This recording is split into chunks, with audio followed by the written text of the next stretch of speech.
Hello and what's up, everybody, to my Impact Wrestling review. This is the go home show before Rebellion this Sunday on pay per view. As we loom for this Sunday, obviously a lot of changes have been made in the past few weeks for Impact, and obviously tonight another change was made going into Sunday's pay per view.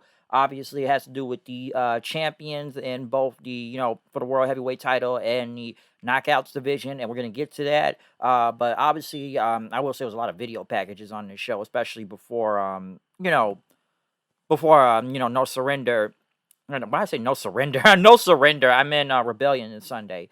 We did kick it off though with Kenny King versus Frankie Kazarian. Whoever wins this match will have a man advantage for the hardcore war between Team Bully and Team Dreamer, as both teams were out there during this match. A pretty good match. Wasn't bad. But it did end up with everybody brawling, and then Brian Myers and Moose end up helping Bully Ray for some reason being involved in this. Next thing you know, all of Team Bully beats up Team um Team Dreamer and whatnot, as they all stood tall. I find it kind of odd that Moose was helping Bully Ray. Like, wasn't he calling him a scumbag and saying you couldn't trust him? So why is he helping Bully Ray all of a sudden? That was kind of weird to me. Like, why is he helping him? Obviously, I'm not really the biggest fan of this feud in general. I don't really want to see Bully Ray versus Tommy Dreamer. I was actually cool with Bully going against Josh Alexander, because at least I could say Bully Ray does get legitimate heat out there and is really good at it.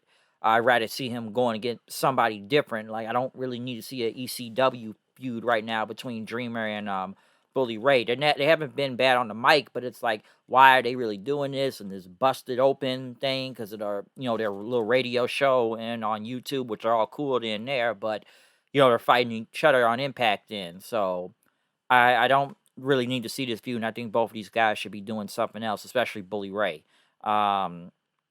Next, though, I guess they had something earlier in the night where the Canadian national anthem was playing. Steve Macklin came out then and, messing with the crowd. Fans chanting, "You tapped out." Macklin says, you're looking at the new world champion. This is his show. Who's going to stop me? I dare someone. Kushida came out then, basically brawling with Macklin as security got involved, trying to hold him back. Kushida ended up knocking off Macklin, off of the apron while holding the chair. So Kushida stood tall right there. I kind of found it funny that so Kushida is now the defender of Canada, a Japanese guy defending Canada all of a sudden. So um, yeah, I don't know what that was. I still did enjoy that ending segment last week though. That was really good. Um, right after that, they had Crazy Steve out there with Black Taurus, as it was a fatal four-way between Black Taurus, Lucha Lit, Lince Dorado, still trying to be like Hugh Hefner at the Lucha Lounge, Rich Swan, and Laredo Kid, which, Laredo Kid's been out for a while because he was hurt, I remember. I don't remember the injury, but I heard it was like life-threatening, if I remember. So it's been a while since we've seen him. Laredo Kid did get the win for the Fatal 4-Way, though. It was a good match, I'll say that. Maybe they'll push him this time. I've seen Laredo Kid before in Impact for a few years now, on and off. So maybe something will happen. I'm not sure. I know they had another video package with, for Ultimate X this Sunday between Mercy Machine Guns and Chris Bay and Ace Austin, the Bullet Club. They had that going on. I guess catch the full thing on YouTube. Rosemary and Havoc were in front of a casket trying to get to the undead realm to get Taya or save her, and then it was like a regular casket. So I don't know where this is going anymore. Listen, obviously that whole casket thing was to write off Taya, and she's in AEW now, so I don't really know where they can go on with that. I honestly don't. Especially with this whole witch thing, and even the witch feud they're in, because they had Taylor Wilde and Kylan King. Well, Taylor Wilde was just in the match on her own going against Havoc. I still don't understand Taylor Wilde's witch gimmick. It just looks weird. I don't get it. It just looks very cosplay. It's just random. And even her and Kylan King as the Knockouts Tag Champs just seems kind of out of nowhere. Like, I don't know where they're going with this. Or even with Havoc and Rosemary, given Taya is gone now at this point. So Taylor Wilde got the win. And whatnot. And the match wasn't even bad. It's just I don't care much about this, witch thing. It's like I don't get it. It's just random. It's really random. Jordan Grace was cutting a promo talking about the Knockouts title, and Mickey James is going to be involved in it.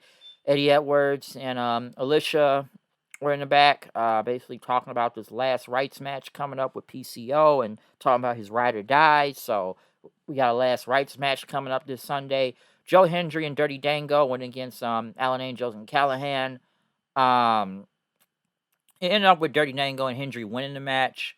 Right after what's his name? Not Diener, but Khan there. The guy that used to be in Ascension basically started beating up the faces.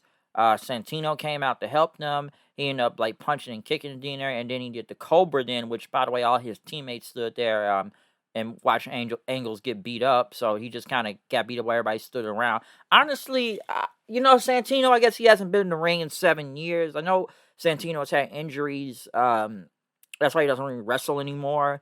I guess I am kind of somewhat want to see what he does, given I haven't really, honestly, I haven't really seen a guy wrestle since he left WWE, and that was like what, damn near over.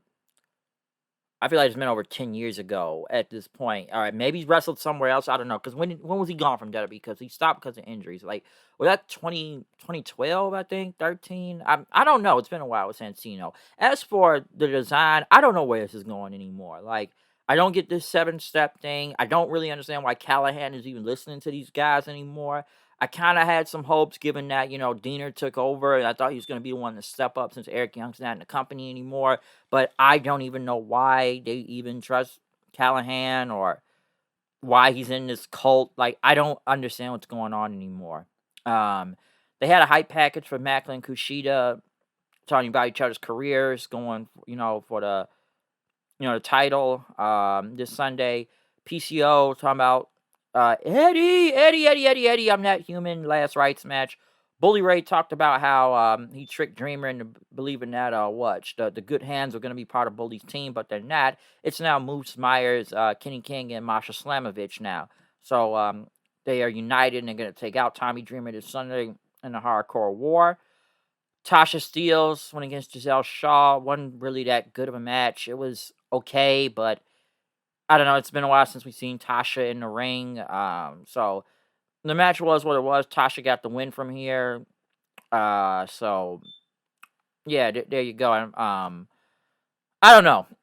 I don't really got much to say about this. All I really know is that what Savannah Evans is with Shaw and them now. So I guess Tasha goes somewhere next, maybe for the title, maybe after this pay-per-view. We'll see what happens. Mickie James was getting ready for her big announcement at the end of the show, which for some reason the entire audience left, so nobody was in the building. And apparently this may have been taped this week because we didn't know if Mickie James was going to be in this match. We know she's been hurt in this rib injury, but was she going to make it to Rebellion? So I found it odd that the entire building has been, arena's been empty out of respect for Mickie James. Like, I don't get how that's respectful. So Mickie James was out there by herself, cutting a promo, talking about, she didn't know if she could do this in front of fans, and talked about the last rodeo to prove that she could still belong and be Knockouts champion, and she did. And talked about, Jordan Grace and Deonna Purrazzo, who were watching, I guess, in backstage somewhere, sitting there watching a monitor. And, her continuing to fight feels like she's 20, but when she goes to the back after the match, she doesn't feel like she's 20, and that's why she has a rib injury. And she wants to do what's right for the title in the locker room. And basically thanked everybody for the last rodeo, but she got off the phone with her doctor and said she's not cleared to wrestle. So she basically laid the title and relinquished it, and in the ring, and left her cowgirl hat there as Deonna and Jordan watched on as Mickie walked to the back. Jordan just ended up leaving, and that closed the show then. So Mickie James will not be part of Sunday's show. It's not a triple threat match anymore, so there will be a new Knockouts champion between Deonna and Jordan Grace. And I gotta say, it's a bummer for Impact going into this pay per view because the world champion is hurt. He had to relinquish the title. We saw how it went down last week, and his kid even just didn't want his dad to give up the belt, which that was pretty nice moment out there. You didn't want to see his dad lose the belt, and tried to hold on to it. But with the world champion being out and the Knockouts champion, two top people in the division are hurt right now, and not really telling when they coming back. So it does suck given the timing of this pay-per-view, even because this all happened at Sacrifice, okay? Like a few weeks ago. And then again, that changed up a lot of things for Multiverse United. from, last week's, over the weekend show at Mania. Or was that over? Yeah, that was like, yeah, last week. We saw how that went, and obviously changes were going to be made to the pay per view, and we didn't know Mickey James would, because Mickey James was hurt. We just didn't know if she was going to be able to compete, but now she would not be able to compete. So, best wishes to both Mickey James and Josh Alexander, and hopefully they'll be back soon. But there will be some new champions this Sunday, a new world champion and a new knockouts champion. There will be a review hopefully this Sunday. Don't know if anybody else is going to be involved in this, but the show was okay. It was a go home show, so I am looking forward to some of the matches. Usually, Impact does really good at pay per views, and they turn out really well. I hope they turn out better than I thought Hard to Kill was okay a few months ago, but it could have been better. But we'll see what happens this Sunday at Rebellion. But other than that, I'm out of here. I'll see you guys later. Comment, subscribe, follow me on Twitter at HoodedKnight890. Hit the like button and hit that notification bell for more videos coming up. I know I haven't been on lately. It's been pretty busy, okay? So other than that, I'm out of here. I'll see you guys then. Peace out.